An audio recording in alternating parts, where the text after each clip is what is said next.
ডাক দেয়া বলেন, রে মানুষেরা, তোমরা যদি মহান আল্লাহর গোলামি করো, আল্লাহর সামনে যদি মাথা নত করো, তাহলে তোমরা জেনে নাও মহান আল্লাহ আগে ছিলেন, এখনো আছেন, কিয়ামত পর্যন্ত নয়, অনন্ত কালের জন্য আল্লাহ আছে। জোরে বলেন ঠিক না বেঠিক?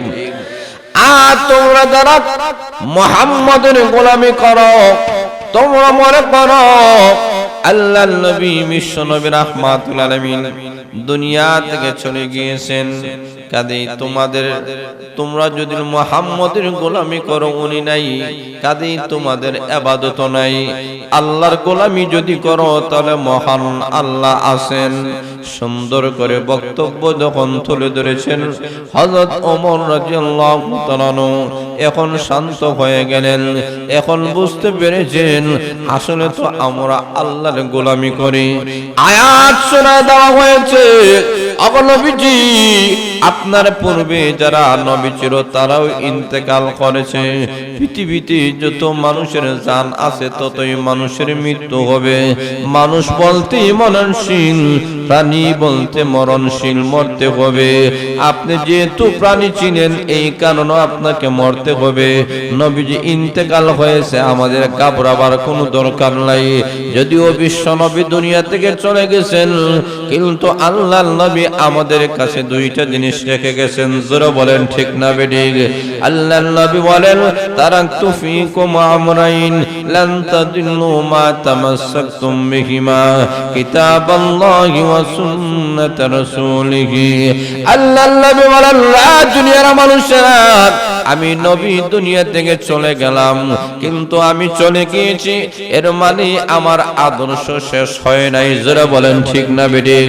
আমি চলে গিয়েছি, কিন্তু তোমাদের সামনে দুইটা জিনিস রেখে গেলাম। একটা হলো আল্লাহর 30 পারা কালাম, 2 নম্বর হলো আমি রাসূলের আদর্শ, রাসূলের নিয়ম তরিকা। এই দুইটা জিনিসকে কিয়ামত পর্যন্ত যেই যুগের মানুষ, যেই শ্রেণীর মানুষ আঁকড়ায়া ধরবে, এই মানুষগুলা কখনো পথভ্রষ্ট হবে না, মরতে দেরি হবে। আল্লাহর তৈরি জান্নাতের মেহমান হতে একটা সেকেন্ডেও দেরি হবে না। কয়টা আদর্শ? কথা বলে না কয়টা? দুইটা। এক নম্বর হলো 30 পারা কোরআন। এই 30 পারা কোরআন সম্পর্কে আম্মা জান আয়েশা সিদ্দিকা রাদিয়াল্লাহু তাআলা সাহাবা کرام বলেন যে 30 পারা কোরআন মানে রাসূলের আদর্শটা কি, রাসূলের আদর্শ কেমন ছিল। যখন আম্মা জান আয়েশাকে প্রশ্ন করা হলো, আল্লাহর রাসূল বলেন, ও সাহাবা کرام, তোমরা কি 30 পারা কোরআন পড়ো নাই? বলে হ্যাঁ পড়েছি। এই 30 পারা কোরআনের মধ্যে যা আছে সবগুলো আমাদের নবী জীবনে বাস্তবায়ন ঘটাইয়েছেন। জোরে বলে সুবহানাল্লাহ। তাহলে লক্ষ্য করে দেখেন ওমর রাদিয়াল্লাহু তাআলা আল্লাহর নবীর প্রতি কেমন ভালোবাসা, কেমন টান ছিল, কেমন বিশ্বাস ছিল। শুধুমাত্র ওমর নয়, হযরত উসমান রাদিয়াল্লাহু তাআলা, হযরত ওমর ডাক দিয়ে বলেন, আমি একদিন রাস্তা দিয়ে যাই, উসমান রাদিয়াল্লাহু তাআলা এক জায়গায় বসে থাকতে দেখলাম। আমি তাকে সালাম করলাম, কিন্তু উনি সালামের জবাব দেয় না। আমি আবার সালাম দিলাম, আবার উনি জবাব দেয় না। আবার সালাম দিলাম, জবাব দেয় না।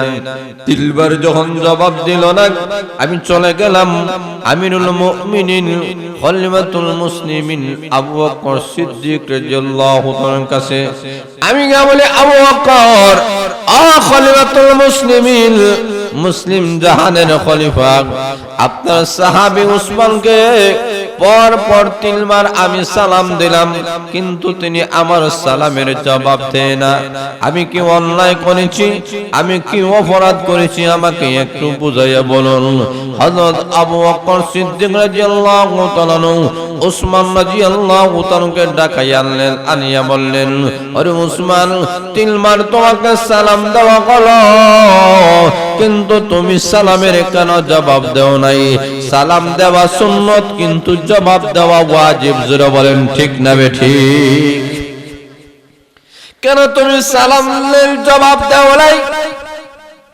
হযরত উসমান রাদিয়াল্লাহু তাআলা বলেন, আমাকে সালাম দেওয়া হয় নাই।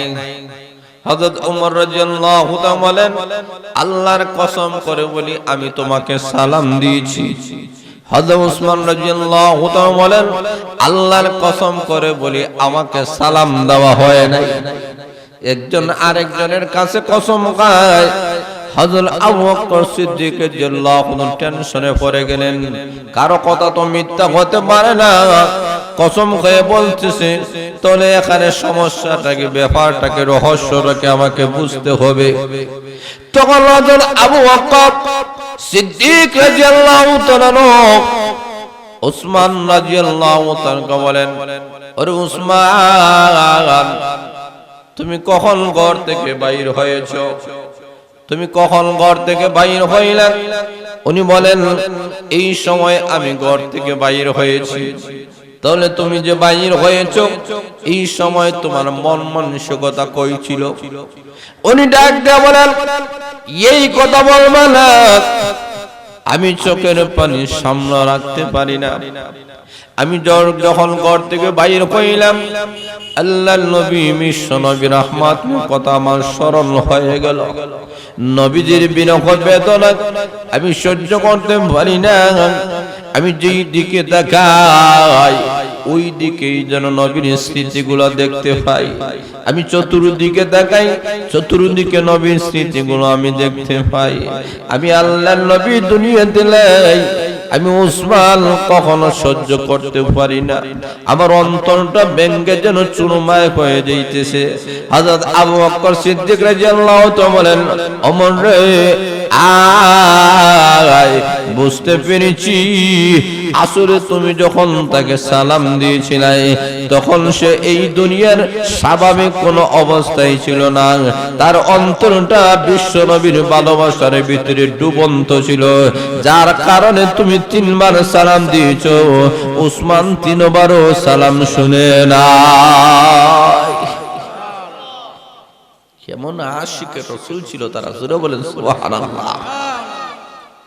কেমন ভাবে বিশ্ব নবীকে তারা ভালোবেসেছেন, কেমন ভাবে তারা আল্লাহর কোরআনকে এবং বিশ্ব নবীর রাহমাতের কথাগুলোকে তারা পালন করেছেন। অনেক দৃষ্টান্ত আমাদের সামনে তুলে ধরা হয়েছে। কোরআন শরীফের মধ্যে অনেক দৃষ্টান্তগুলো আছে। তৎকালীন যুগে 2টা দেশ ছিল বড় পরাশক্তি। একটার নাম হলো রোম, আরেকটার নাম হলো পারস্য দেশ। রোম এবং পারস্য এক দেশে আরেক দেশে সব সময় যুদ্ধ। এমন হয়ে গেল সেই মক্কা নগরীর মুসলমান জাতিরা যারা, এরা ছিল রোমের পক্ষে, যে রোম জাতিরা যেন বিজয়ী হয়। মক্কার বেঈমান কাফেররা ছিল পারস্য দেশের পক্ষে, পারস্য দেশ যেন বিজয়ী হয়। একবার পারস্য দেশ যখন বিজয় হয়ে গেল, তখন মক্কার বেঈমান কাফেররা বলে, ও নবীর সাহাবায়ে কেরাম, তোমরা যাদেরকে সমর্থন করেছো সে তো বিজয়ী হলো না, আমরা যাদেরকে সমর্থন করলাম তারা তো বিজয়ী হয়ে গেল, কাজেই আমরা যাকে সমর্থন করি এরা সব সময় বিজয়ী হবে, তোমরা কখনো সফল হতে পারবে না। হযরত আবু বকর সিদ্দিক রাদিয়াল্লাহু তাআলা বলেন, হতে পারে না, অচিরেই দেখবার রোম দেশ বিজয়ী হবে, বিজয়ী পতাকা উড্ডীন করবে, সেই দিন আর বেশি দূরে নয়। কাফেরেরা বলে, শুধু রোম দেশ কেন, ভবিষ্যতে যদি তোমাদের সাথে আমাদের যুদ্ধ হয় সেই যুদ্ধেও তোমরা আমাদের সাথে পারবা না। চ্যালেঞ্জ ছুড়ে দিয়েছে। এমন তো অবস্থায় আমার মহান আল্লাহ রাব্বুল আলামিন সূরা রুমের আয়াতগুলো নাযিল করে বলেন, আগো নবীজি তাদেরকে জানাইয়া দেন সেই দিন আর বেশি দূরে নয় যেই দিন রোম পারস্যের উপরে বিজয় গ্রহণ করবে। আল্লাহ কোরআনের আয়াত নাযিল করে জানায়, যেই মুহূর্তে কোরআনের আয়াত নাযিল হয়ে গেছে সাহাবায়ে কেরামের তো কোরআনের আয়াতের প্রতি অগাধ বিশ্বাস ভালোবাসা, রাসূলের কথার প্রতি অগাধ বিশ্বাস এবং ভালোবাসা, জোরে বলেন সুবহানাল্লাহ। তার দুনিয়ার সব কিছু উলট পালট হতে পারে, কিন্তু আল্লাহর কথা রাসূলের কথার উলট পালট হতে পারে 100-র উপরে তারা বিশ্বাস ছিল। এমনি আবু বকর সিদ্দিক রাদিয়াল্লাহু তাআলা দৌড় দিয়ে গিয়া কাফেরদের সামনে তুলে ধরতেছে, ওরা কাফেররা তোমরা শুনে নাও, আমার মহান আল্লাহ কোরআনের আয়াত নাযিল করে জানাইয়া দিয়েছেন রোম জাতিরা বিজয়ী হবে। তারা বলে না হবে না, না হবে না, হবে না। তাহলে বাজি ধরে নাও। হযরত আবু বকর সিদ্দিক রাদিয়াল্লাহু তাআলা বলেন যাও বাজি ধরলাম। বলে কত বাজি? বলে 10টা উট। যদি রোম জাতিরা বিজয়ী হয়, তাহলে যদি বিজয়ী হয় তাহলে তোমরা দিবা, রোম জাতিরা যদি পরাজয় হয় তাহলে আমি 10টা উট তোমাদেরকে দিব বাজি। কি আরো জোরে বলেন। এখন বললেন তাহলে কত দিনের ভিতরে? 3 বছর। 3 বছরের সময় নেওয়া গেল। 3 বছরের ভিতরে রোম জাতিরা বিজয়ী হবে। বাজি ধরেন আবু বকর সিদ্দিক রাদিয়াল্লাহু তাআলা আল্লাহ নবীর কাছে গেলেন, গে সব ঘটনা বর্ণনা করলেন। আল্লাহ নবী বলেন তোমার বাজি ঠিক আছে, তোমার 10টা উট ঠিক আছে, কিন্তু যেই সময়সীমা তুমি দিয়েছো 3 বছর, এটা হয় নাই। কারণ আমার মহান আল্লাহ নিম্নে বলেছেন 3, ঊর্ধ্বে 9। জোরে বলেন ঠিক না বেঠিক? 3 থেকে 9 বছর। তাহলে তুমি যাও তোমার সময়সীমাটা একটু বাড়াইয়া আসো, তাহলে তোমার বাজি ঠিক আছে। হযরত আবু বকর সিদ্দিক রাদিয়াল্লাহু তাআলা আল্লাহ নবীর কথাগুলোকে এমনভাবে বিশ্বাস করেছেন, দৌড় দিয়ে কাফিরদের মজলিসের মধ্যে গিয়ে বলেন ওরে কাফির, আমি তোমার সঙ্গে যে বাজি ধরেছিলাম, আমি বলেছিলাম 3 বছর। 3 বছর নয়, এই মেয়াদটা একটু বাড়াতে হবে। বলে কয় বছর? বলে 9 বছর নিতে হবে। কাফির ডাক দেয়া বলে 9 বছর যদি নিতে হয় তাহলে 10টা উট নয় 100টা উট। কয়টা? কত বলে না কয়টা? এখন শুনবায়রা হযরত আবু বকর সিদ্দিক রাদিয়াল্লাহু তাআলা বলেন আমার কোনো অসুবিধা নেই, 100টা উট তোমার সঙ্গে আমি বাজি ধরলাম, 100টা উট আমি দিব যদি রোম জাতিরা যদি বিজয়ী না হয়। আর তুমি শুনে নাও, রোম জাতি যদি বিজয়ী হয় তাহলে তোমাকে 100টা উট দিতে হবে। কাফের বলে হ্যাঁ আমি দিব। হযরত আবু বকর সিদ্দিক রাদিয়াল্লাহু তাআলা মুস্কি হাসি হাসি ডাক দিয়ে বলেন আল্লাহর কালাম মিথ্যা হতে পারে না, আল্লাহর নবীর কথা কখনো মিথ্যা হতে পারে না। ওরে কাফির, 100 কেন 200 নয় 500 যদি তুমি বাজি ধরো কোনো অসুবিধা নাই, কারণ একটাও আমাকে দেওয়া লাগবে না, তোমাকে দিতেই হবে। আরো জোরে বলেন ঠিক না বেঠিক? এখন শুনো ভাইরা, এমন বাজি ধরা করো 1 বছর 2 বছর 3 বছর এইভাবে চলে যাইতেছে। ওই দিক দিয়ে আল্লাহর নবী ডাক দিয়ে বলেন আরে আবু বকর, হিজরত করে আমার সঙ্গে মদিনায় যাইতে হবে। আবু বকর সিদ্দিক রাদিয়াল্লাহু তাআলা প্রস্তুতি গ্রহণ করতেছেন। কাফের আসিয়া বলেন আরে আবু বকর, তোমার বাপ ভালো নাই, অবস্থা ভালো নাই, তুমি মক্কা ছেড়ে মদিনার মধ্যে চলে যাইবা, কিন্তু তোমার সঙ্গে যে আমার একটা বাজি ছিল মনে আছে? বলে হ্যাঁ। তাহলে তুমি এইগুলা আমাকে দিয়ে যাইতে হবে, নতুবা তোমার পরিবর্তে কাউকে জিম্মাদারি দিতে হবে। হযরত আবু বকর সিদ্দিক রাদিয়াল্লাহু তাআলা বলেন রে বেঈমান কাফেররা, মুসলমান জাতিরা কখনো কাউকে ধোঁকা দেয় না। জোরে বলেন ঠিক না বেঠিক? মুসলিম জাতিরা যার সাথে যেই কথা বলে সকল কথাগুলা পুঙ্খানুরূপে পালন করে, কোন অঙ্গীকার করলে অঙ্গীকার পূর্ণ করে, কোন ওয়াদা করলে ওয়াদা পূরণ করে, এটা কখনো ওয়াদা ওয়াদা খালাফি করে না। যা আমার পক্ষ থেকে আমার সন্তান আব্দুর রহমানকে আমি আমার দায়িত্ব আমি তাকে দিয়ে দিলাম। যদি আমি না দেই, যদি আমি না তাকে আমার সন্তান আমার পক্ষ থেকে 100টা উট তোমাকে দিবে। যাও আবু বকর, তোমাকে ছেড়ে দেওয়া হলো, যাও তুমি চলে যাও। উনি চলে গেলেন।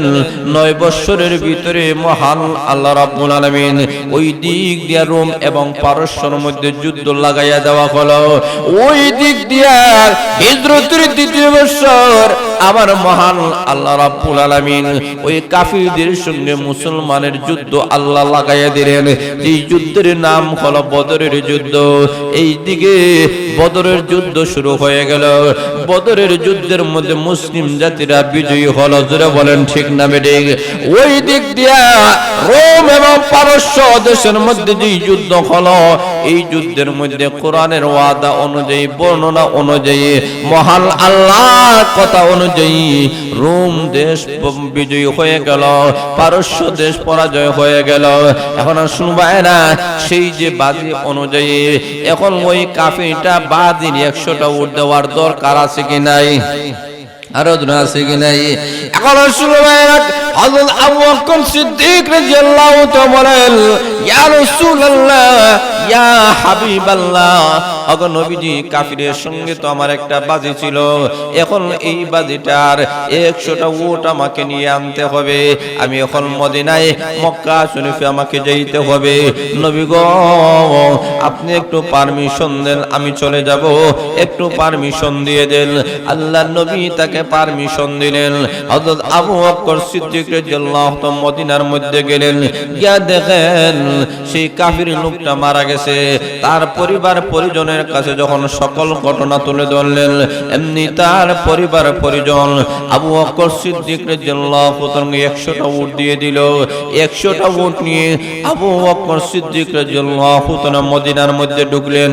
আল্লাহর নবী বিশ্ব নবী রহমানের কাছে গিয়ে বলেন, আগে নবীজি, 100টা উট মহান আল্লাহ 100টা উট বাজির মাধ্যমে আমি নিয়ে আসলাম। আবার লক্ষ্য করে দেখেন আল্লাহ নবী বিশ্ব নবী রাহমাতুল্লাহ কথা বলা আবু বকর সিদ্দিক রাদিয়াল্লাহু তাআলা কেমন ভাবে পুঙ্খানুরূপে পালন করেন লক্ষ্য করে দেখেন। এখন আল্লাহর নবী বলেন, ওরে আবু বকর, তুমি শুনে নাও, যেই সময় তুমি বাজি ধরেছিলা, এখন প্রশ্ন থাকে, হুজুর, বাজি ধরা হালাল না হারাম, এটা আমাদেরকে বুঝতে হবে। জোরে বলেন ঠিক না বেঠিক? আবু বকর সিদ্দিক রাদিয়াল্লাহু তাআলা আল্লাহর নবী বলেন, রে আবু বকর, তুমি যখন কাফিরের সঙ্গে বাজি ধরেছিলা, ওই সময় পর্যন্ত বাজিটা হারাম হয় নাই, ওই সময় পর্যন্ত বাজি ধরা আল্লাহ নিষেধ করে নাই। তুমি যখন আমার কাছ থেকে অনুমতি নিয়ে মক্কার মধ্যে চলে গিয়েছিলেন বাজির 100টা উট নিয়ে আসার জন্য, তখনও পর্যন্ত মহান আল্লাহ বাজিটাকে হারাম ঘোষণা করেন নাই। কিন্তু যখন তুমি ওই 100টা উট নিয়ে আমি নবীর দরবারে হাজির হয়েছিলাই, আসতেছিলাই, ওই সময় আমার মহান আল্লাহ বাজিটাকে হারাম ঘোষণা করেছেন। জোরে সুরে বলেন, বাজি ধরা হারাম ঘোষণা করেছেন কে? আরো জোরে বলেন কে? রে আবু বকর, এখন মহান আল্লাহ বাজি ধরাটা আল্লাহ হারাম ঘোষণা করেছেন। এখন আল্লাহটা নিয়ে চলবে না, বাজি চলবে, এটা আর তারা গ্রহণ করে না, তাৎক্ষণিক ভাবে তারা ওইগুলো ছেড়ে দেয়। এটি হচ্ছে রাসূলের প্রতি পরিপূর্ণ আনুগত্য, ভালোবাসা। এই আনুগত্যের কথাই আল্লাহ বলেছেন, ইন কুনতুম তুহিব্বুনাল্লাহ, যদি তোমরা আল্লাহকে ভালোবাসতে চাও, ফাত্তাবিউনি, রাসূলের অনুসরণ করো। রাসূল যেই কথাই বলেন, যেই মুহূর্তেই বলেন, তোমার লাভ হোক অথবা লস হোক, এইগুলাকে তুমি গ্রহণ করতে হবে। রাসূল যেই কথা বলেন, এতে যদি তোমার লস হয়, হোক, কোনো অসুবিধা নাই। যারা বলেন ঠিক না বেঠিক? আবু বকর সিদ্দিক রাদিয়াল্লাহু তাআলা ওই সময় যে চিন্তা করতেন, 100টা উট আমি দিয়ে দিব, আমার লস হয়ে যাবে, লসের কথা চিন্তা করেন নাই, চিন্তা করছেন আমার রাসূলের আদেশ। আরো জোরে বলেন ঠিক না ঠিক? তো এই থেকেই আল্লাহ আমাদের সামনে তুলে ধরেছেন। আজকে বিশ্বনবী আমাদের সামনে নাই, কিন্তু বিশ্বনবীর নায়েবে নবীরা, নায়েবে রাসূলরা, উলামায়ে কেরাম আমাদের সামনে আছেন। জোরে বলেন ঠিক না ঠিক? সেই সমস্ত উলামায়ে কেরাম আমাদেরকে যেই পথ দেখাবেন, যেই দিকে বলবেন দান করার জন্য, যেই দিকে বলবেন চলার জন্য, যেই কথা বলবেন এইগুলোর মধ্যে আর কোনো প্রশ্ন নাই, আর কোনো আপত্তি নাই, আমরা নির্দ্বিধায় মেনে নিব। এতে আপনাদের আমাদের কল্যাণ, কামিয়াবি, দুনিয়াতে সফল, আখিরাতেও সফল। যারা বলেন ঠিক না ঠিক? সাহাবায়ে কেরাম কোনো প্রশ্ন নাই। আমরা যদি হইতাম কত হতো জিজ্ঞেস করতাম, আরেকজনের কাছে কে হইতাম, রাসূল তো নিষেধ করছে, এখন আপনি বলেন কোন রকম হালাল করা যায়? জোরে বলেন ঠিক না ঠিক? কিন্তু আল্লাহর নবীর সাহাবায়ে কেরাম রাসূলের প্রতি ওই পরিমাণ অগাধ বিশ্বাস এবং ভালোবাসা ছিল, যখন যেই মুহূর্তে যে জিনিসটা নিষেধ করা হয়েছে তাৎক্ষণিকভাবেই তারা এই জিনিসটা তারা গ্রহণ করে নিয়েছেন। এটাই ছিল তাদের প্রকৃতপক্ষে ভালোবাসা, প্রকৃতপক্ষে মহব্বত ছিল। আর এই আদর্শটা তাদের কাছে থাকার কারণে তাদের জমানার মধ্যে চুরি হয় নাই, ডাকাতি হয় নাই, জিনা হয় নাই। জোরে বলেন সুবহানাল্লাহ। এখন সুবহানাল্লাহ লক্ষ্য করে দেখেন, খলিফাতুল মুসলিমিন আমিরুল মুমিনিন ওমর রাদিয়াল্লাহু তাআলা রাষ্ট্রপ্রধান। এখন আসুন ভাইরা, মদিনার রাষ্ট্রপ্রধান, রাষ্ট্রপতি হয়েছেন আবু বকর, আর বিচারপতি বানায় দেওয়া হয়েছে হযরত ওমর রাদিয়াল্লাহু তাআলা। জোরে বলেন সুবহানাল্লাহ। হযরত ওমর 2 বছর পরে হযরত আবু বকর সিদ্দিক রাদিয়াল্লাহু তাআলা কাছে আসিয়া বলেন, আরে আবু বকর, আমাকে যে বিচারপতি বানায় দেওয়া হয়েছে, আমি এই দায়িত্ব আর গ্রহণ করতে চাই না। আমাকে একটু এই দায়িত্ব থেকে আমাকে একটু সরে দেওয়ার সুযোগ দিয়ে দাও। হযরত আবু বকর বলেন, রে ওমর, আমি তোমাকে প্রধান বিচারপতি বানাইলাম, তুমি কেন এই দায়িত্ব থেকে অব্যাহতি নিতে চাও? কারণটা কি? হযরত ওমর বলেন, আজকে 2 বছর হয়ে গেল এই দায়িত্ব আমি নিয়েছি। 2 বছরের ভিতরে কোনো মামলা আমি ওমরের কাছে কখনো আসে না। এমনি আবু বকর বলেন, রে ওমর, বুঝতে পেরেছি না আসার কারণ হলো তুমি তো গরম মন, তুমি নাঙ্গা তরবারি বাহির করে বিচার করো, তোমার বিচারটা বড় গরম, এই কারণে মনে হয় তোমার কাছে মানুষেরা আসে না। কারণ হলো আল্লাহর নবীর কাছে বিচার দেওয়ার পরে আল্লাহর নবী যখন মুনাফিকের বিরুদ্ধে বিচার দিয়ে দিয়েছেন, রায় দিয়ে দিয়েছেন, তখন আবু বকর ওমর রাদিয়াল্লাহু তাআলার কাছে গেছে, আল্লাহর নবী আমার বিরুদ্ধে রায় দিয়ে দিয়েছে, এখন কি করা যায়? হযরত ওমর রাদিয়াল্লাহু তাআলা বলেন, মুনাফিক একটু দাঁড়ান, আমি ঘর থেকে চলে আসি, বাইর হয়ে আসিয়া নাঙ্গা তার বাড়ি বাহির করে দেখো থেকে খল্লা দ্বিখণ্ডিত করে দিয়ে বলে, রাসূলের বিচার যে মানে না, তার সানি বিচার দেখো থেকে খল্লা দ্বিখণ্ডিত ছাড়ার বিকল্প কোনো পথ নাই। এই বিচার যখন হয়ে গেল, মক্কা মদিনার অলিতে গলিতে সব জায়গায় চলে গেল। ওমরের মতো শক্তিশালী মানুষ, রাগান্বিত মানুষ আর কেউ নাই। আরে ওমর, আমি বুঝতে পেরেছি তোমার এই অবস্থার কারণে তোমার বিচারটা শক্ত, এই কারণে কোনো মানুষ ডরাইয়া তোমার কাছে মামলা হামলা নিয়ে যায় নাই, বুঝতে পেরেছি।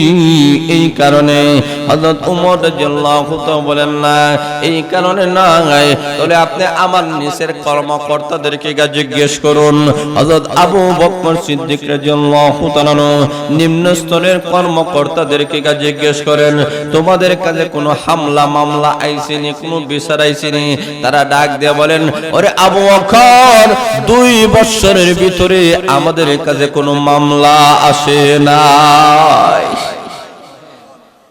এখন আসুন ভাইরা, লক্ষ্য করে দেখেন, হযরত আবু বকর সিদ্দিক রাদিয়াল্লাহু তাআলা বলেন, আমাকে আপনি এই দায়িত্ব থেকে আমাকে রেহাই দেন। কেন জানেননি?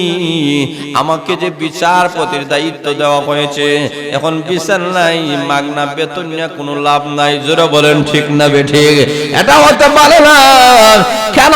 লক্ষ্য করে দেখেন, 2 বছরের ভিতরে কোনো বিচার হয় নাই, হামলা মামলা হয় নাই, কোনো সন্ত্রাসী হয় নাই, চুরি হয় নাই, ডাকাতি হয় নাই, জিনা হয় নাই। কেন হয় নাই? তার কারণ হলো নবীর সাহাবায়ে কেরামরা আবু বকর এমন ভাবে রাষ্ট্র পরিচালনা করেছেন, কোরআনের আইন ছিল। জোরে বলেন ঠিক না বেঠিক? কোরআনের আইন থাকার কারণে সেই দেশের মধ্যে চুরি বন্ধ হয়ে গেল, জিনা বন্ধ হয়ে গেল, চুরি ডাকাতি ইফতিদিন সবগুলা বন্ধ হয়ে গেল। তাহলে বোঝা গেল গোটা পৃথিবীর মধ্যে যদি শান্তি আনতে হয়, শান্তি আনতে হলে আর বিকল্প কোনো পথ নাই, একটা মাত্র পথ, সেটা হলো কোরআনী শিক্ষা। জোরে বলেন ঠিক না বেঠিক? আপনারা আমার ছেলে মেয়েদেরকে কোরআনী শিক্ষায় যখন শিক্ষিত করা হবে, তখন লক্ষ্য করে দেখেন এই সমাজটা শান্তির সমাজ হবে, ব্যক্তি শান্তির হবে, পরিবার শান্তির হবে, সমাজটাও শান্তির হবে। জোরে বলেন ঠিক না বেঠিক?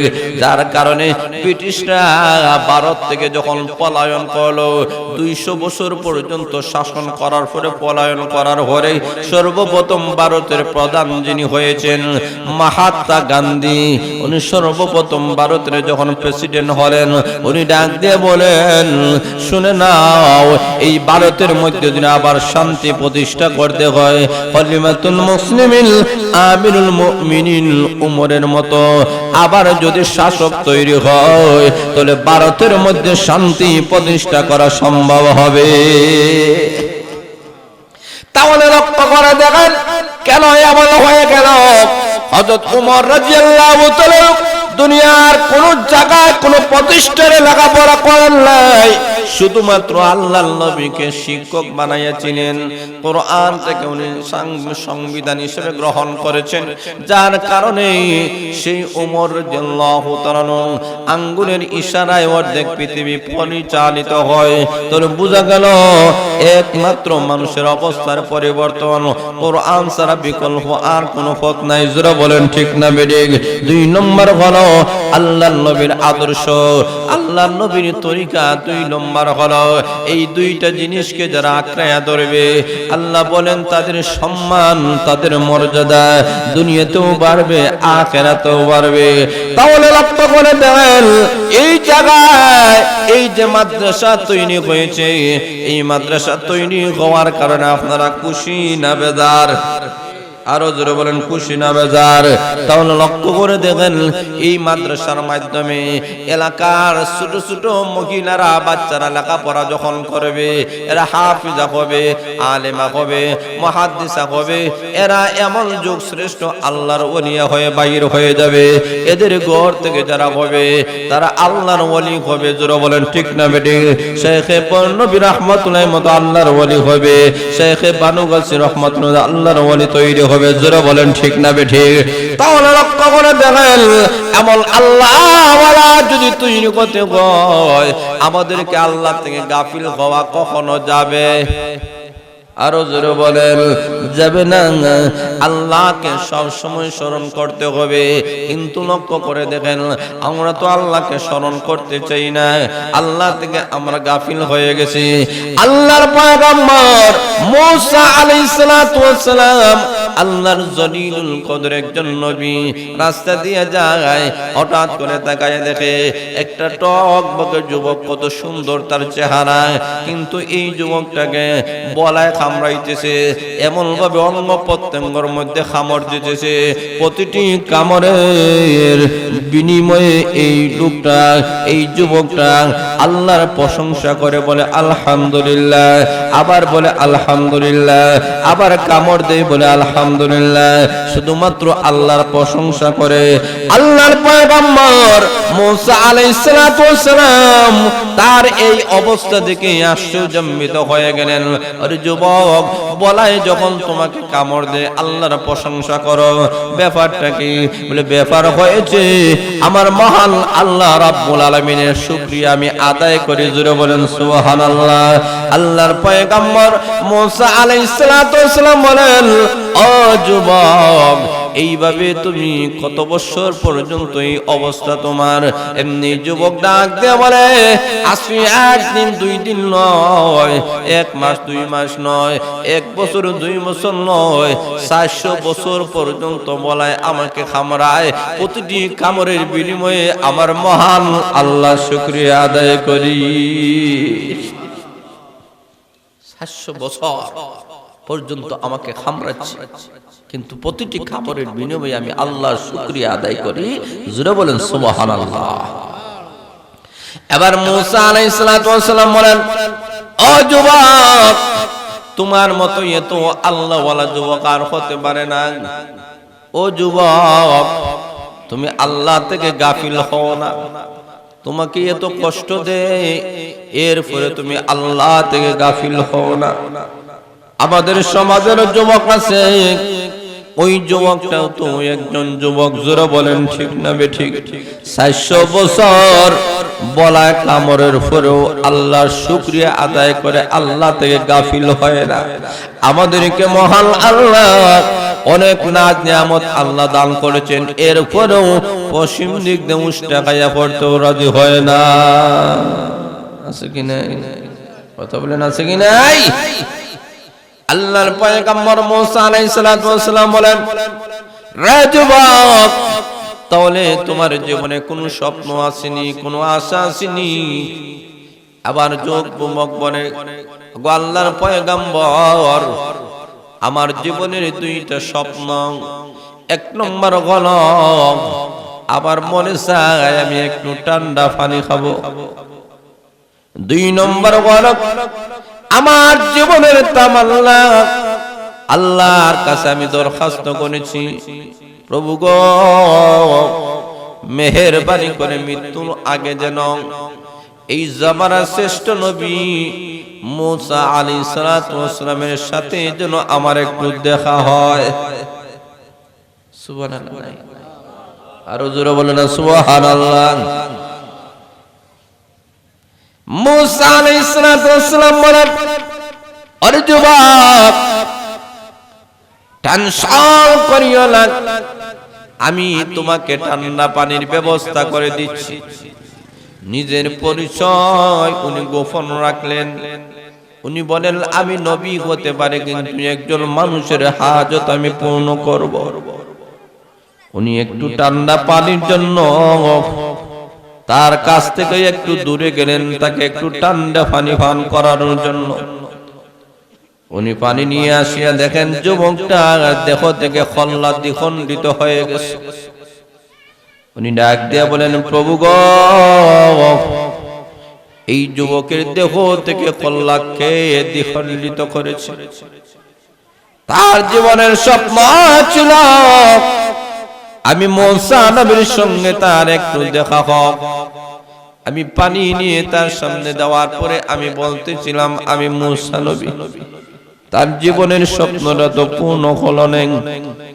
আয় আল্লাহ, এই স্বপ্নটা পূর্ণ হওয়ার আগে তার মৃত্যুটা হয়ে গেল। কে তাকে এমন ভাবে হত্যা করেছে আল্লাহ তুমি আমাকে জানাইয়া দাও। আমি ওই লোকটাকে এই দুনিয়ার মধ্যে আমি রাখবো না, হত্যার প্রতিশোধ আমি হত্যা নিবই। মুসা আলাইহিস সালাম একজন রাগান্বিত নবী। জোরে বলেন ঠিক না বেঠিক? উনি বলেন না, প্রতিশোধ না নেওয়া পর্যন্ত আমি কখনো শান্ত হব না। আল্লাহ রাব্বুল আলামিন মুসা আলাইহিস সালামের সাথে কথা বলেন। আল্লাহ বলেন, আরে মুসা, এই লোকটাকে কেউ হত্যা করে নাই, কোনো মানুষ হত্যা করে নাই, আমি মহান আল্লাহর নির্দেশে হত্যা করা হয়েছে। আমি জঙ্গলের বাঘকে হুকুম করেছি, ওরে বাঘ যাও, ওই লোকটাকে মুসা নবী আসার আগে আগেই তাকে হত্যা করে ফেলো, তার দেহ থেকে খল্লাদি খণ্ডিত করে দাও।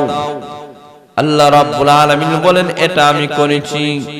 মুসা আলাইহিস সালাম বলেন, প্রভু গো, ও পরওয়ারদিগার, তার না জীবনের স্বপ্ন ছিল আমি মূসা নবীকে দেখবে, সে যদিও আমাকে দেখেছে কিন্তু আমার পরিচয় তো সে পায় নাই। আয় আল্লাহ, এমন একটা শব্দ নিয়ে লোকটা আজকে কবরের বাসিন্দা হয়ে গেল। আল্লাহ ডাক দিয়ে বলেন, ও মূসা শুনে নাও, 400 বছর পর্যন্ত যেই লোকটাকে বলায় খাবার দিয়েছে, দেখো এমন কোন অঙ্গ প্রত্যঙ্গ নাই যেই জায়গার মধ্যে বলায় খাবার দেয় নাই, কিন্তু আমি মহান আল্লাহ তখনও পর্যন্ত তাকে জিন্দা রেখেছিলাম। আমি তাকে এই 400 বছর পর্যন্ত হায়াত দিয়েছিলাম। 400 বছর পর্যন্ত সে জীবিত ছিল। 700 বছর পর্যন্ত সে দুনিয়ার মধ্যে ছিল, আলো বাতাস পেয়েছিল। 700 বছর নিয়ামত পাওয়ার পরে আমার বান্দা এই কথাটা বলে নাই, আল্লাহ তোমাকে দেখতে চাই। সে বলেছে মূসা নবীকে দেখতে চাই। কেন আমি আল্লাহকে দেখতে চাই না এই কথা কেন বলে নাই? এই কারণে আমি আল্লাহ তাকে হত্যা করে ফেলেছি। তাহলে লক্ষ্য করে দেখেন, যেই মহান আল্লাহ রাব্বুল আলামিন এই লোকটা শতবার হাজারবার 400 বছর পর্যন্ত আল্লাহর প্রশংসা করার পরে এই লোকটা যদি এমন অবস্থা হয়, যুবক ভাইরা আমরাও তো যুবক, জীবনের শুরু থেকে নিয়ে এই পর্যন্ত আমরা তো কত গুনাহ করেছি, নাফরমানি করেছি, কত অন্যায় করলাম, কত রোজা সালাম, কত তেলাওয়াত সালাম, কত নামাজ সালাম। আমাদের অবস্থা কেমন হবে একটু কি ভেবে দেখেছেন?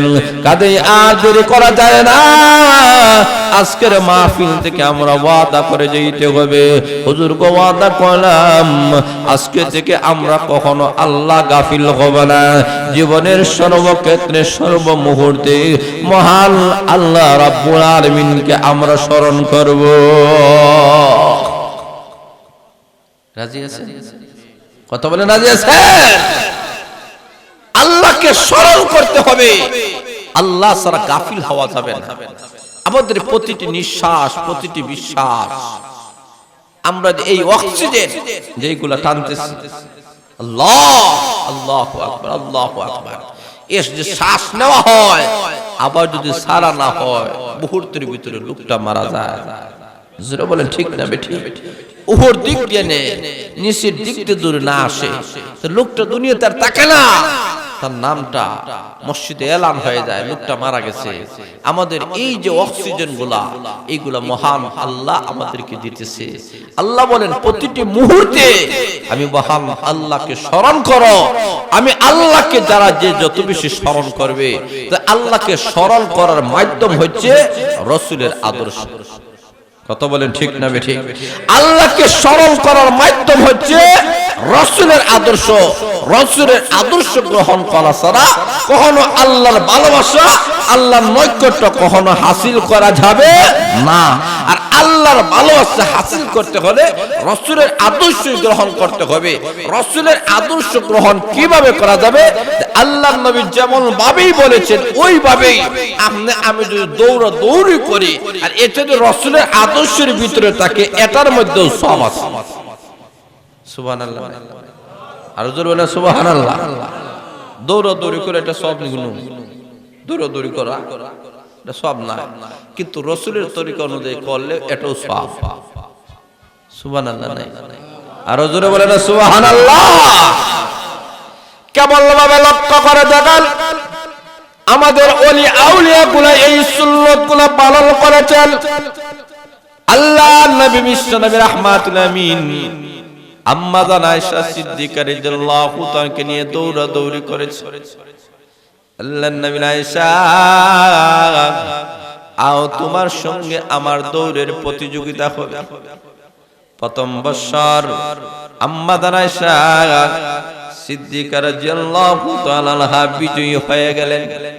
দৌড়ের প্রতিযোগিতায় আম্মা জান আয়েশা বিজয়ী হয়ে গেলেন, আগে চলে গেলেন। নবীজিকে আম্মা জান আয়েশা বলে, ইয়া রাসূলুল্লাহ, ইয়া হাবিবাল্লাহ, আগো নবীজি এই দৌড়ের প্রতিযোগিতার মধ্যে আমি বিজয়ী হয়ে গেছি।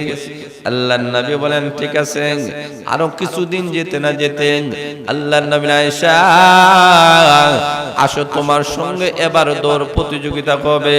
এবার আম্মা জান আয়েশা শরীরটা একটু বড় হয়ে গেছে, স্বাস্থ্য হয়ে গেছেন, বিশ্ব নবীর সঙ্গে এবার দৌড় প্রতিযোগিতা। এবার লক্ষ্য করে দেখেন আম্মা জান আয়েশা সিদ্দিকা রাদিয়াল্লাহু তাআলা পিছনে পড়ে গেলেন, আল্লাহর নবী আগে চলে গেলেন। আল্লাহর নবী মুস্কি হাসি দিয়ে বলেন আয়েশা গো, সেই দিন যে তুমি বিজয়ী হয়েছো, আজকে আমি বিজয়ী হয়ে তোমাকে হারাইয়া আমি তোমার আগে চলে গিয়ে আমি আজকে বিজয়ী হয়ে গেছি। আম্মা জান আয়েশা বলেন আগো নবীজি দিয়েছেন। আর আসছে বলেন সুবহানাল্লাহ। এই থেকে ওলিয়া উলিয়ারা যারা আল্লাহ ওয়ালা যারা এরা কিন্তু নবীর সুন্নত অনুযায়ী নিজের স্ত্রীদেরকে নিয়ে দৌড়াদৌড়ি করেন। সুবহানাল্লাহ নাই জোরে বলেন না সুবহানাল্লাহ। আল্লাহর নবী যেমন আয়েশাকে নিয়ে দৌড় প্রতিযোগিতা করেছেন, এই কারণে আল্লাহ ওয়ালারা দৌড় প্রতিযোগিতা করে রাসূলের সুন্নতকে পালন করার জন্য। জোরে বলেন সুবহানাল্লাহ। অনেক সময় স্ত্রীদেরকে নিয়ে দৌড়াদৌড়ি করো নবীর সুন্নাত। জোরে বলেন সুবহানাল্লাহ। কোন হুজুর যদি তার স্ত্রী একটু দৌড়তে মানুষের কইবে আল্লাহ হুজুর আর দেখা যায় বউ লইয়া দৌড় মারে। জোরে বলেন ঠিক না বেঠিক? কিন্তু এটা রাসূলের সুন্নাত। আল্লাহর নবী বিশ্ব নবী রাহমাতুল আলামিন আম্মা জান আয়েশা সিদ্দিকা রাদিয়াল্লাহু তাআলা খাওয়ার মধ্যে বসেছেন। আল্লাহর নবী বিশ্ব নবী রাহমাতুল আলামিন এমনি তাকায়া দেখেন আয়েশা সিদ্দিকা রাদিয়াল্লাহু তাআলা হাড্ডিটা সাবাইয়া নিচে রাখছেন। বিশ্ব নবী হাড্ডিটা নিয়ে মুখে নিয়ে সাবাইছেন। সাবায়া বলে আয়েশা আমি নবী তোমাকে বেশি ভালোবাসি। এই সুন্নত রাসূল দেখাইছে, আপনারাও করবেন, এতে ভালোবাসা মহব্বত বাড়বে। জোরে বলেন সুবহানাল্লাহ। আল্লাহর নবী বিশ্ব নবী রাহমাতুল আলামিন এইভাবে স্ত্রীদের মন অনেক সময় জয় করেছেন, তাদেরকে বেশি ভালোবেসেছেন। আল্লাহর নবী বলেন আমার কাছে অনেক জিনিস প্রিয়, এর মধ্যে নারীরা হলো আমার কাছে প্রিয়। জোরে বলেন সুবহানাল্লাহ। নারীদেরকে আল্লাহর নবী বেশি ভালোবেসেছেন কেন? নারীরা মা হয়, নারীরা মা হয়, নারীরা মেয়ে হয়, নারীরা স্ত্রী হয়। জোরে বলেন ঠিক না বেঠিক? এই কারণে নারী জাতিরা সবচেয়ে সম্মানিত, কারণ এদের ঘর থেকে নবীরা তৈরি হয়েছেন, এদের ঘর থেকে অলি আউলিয়ারা তৈরি হয়েছেন। এই কারণে নারীদেরকে বেশি ভালোবাসতে হবে, তাদের সকল চাহিদাগুলো পূর্ণ করতে হবে, তাদের সকল অধিকারগুলো আদায় করতে হবে। লক্ষ্য করে দেখেন ছেলের বেলায় লক্ষ লক্ষ টাকাগুলো খরচ করেন, মেয়ের বেলায় কেন করবে না? মেয়েকেও ইসলামে অধিকার দিয়েছে, তাদের ভরণ পোষণ আপনি করবেন, তাদেরকে ভালো খানি খাওয়াইবেন, তাদেরকে ভালো শিক্ষা দিবেন, তাদেরকে হাফিজা বানান, তাদেরকে আলিমা বানান, তাদেরকে মুহাদ্দিসা বানান। আপনার একটা মেয়ে যদি না আলিমা হয়, হাফিজা হয়, মুহাদ্দিসা হয়, এই মেয়ে ঘরে থাকলে এই ঘরে রহমত হবে, বরকত হবে, এই ঘরের মধ্যে শান্তি হবে। এই মেয়েটাকে যখন বিবাহ দেওয়া হবে, এই করে যাবে, এই করে রহমত বরকত নাজিল হবে। জোরে বলেন ঠিক না বেঠিক? এই মেয়ের ঘর থেকে যত আওলাদগুলো সন্তানগুলো আসবে এরা নেকদার হবে, দিনদার হবে, আল্লাহওয়ালা হবে। জোরে বলেন ঠিক না বেঠিক? তাহলে বোঝা গেল আমাদের মহিলা মাদ্রাসাগুলোর দরকার আছে কি নাই? কথা বলে আরো জোরে আছে কি নাই? আছে। কারণ এখান থেকে আল্লাহ ওয়ালারা তৈরি হবে। শয়তান চায় না কেউ আল্লাহ ওয়ালা হোক, কেউ তাহাজ্জুদ ওয়ালা হোক। জোরে বলেন ঠিক না বেঠিক? শয়তান এটা চায়, আরো জোরে চায় না। এই কারণে শয়তান চায় আমাদেরকে পিছনের দিকে নিয়ে যাইতে, আর আল্লাহ চান আমাদেরকে তার রহমতের দিকে নিয়ে যাইতে। তো এই মাদ্রাসা এই ভিত্তি স্থাপন হয়েছে, আমাদের বাচ্চা কাচ্চারা যাতে নামাজি হয়, দিনদার হওয়া, পাক না পাক শিখবে, এই কারণে এই মাদ্রাসা তৈরি করা হয়েছে। এই মাদ্রাসার উন্নতির দিকে নিয়ে যাওয়ার দরকার আছে কি নাই? কথা বলেন আছে কি নাই?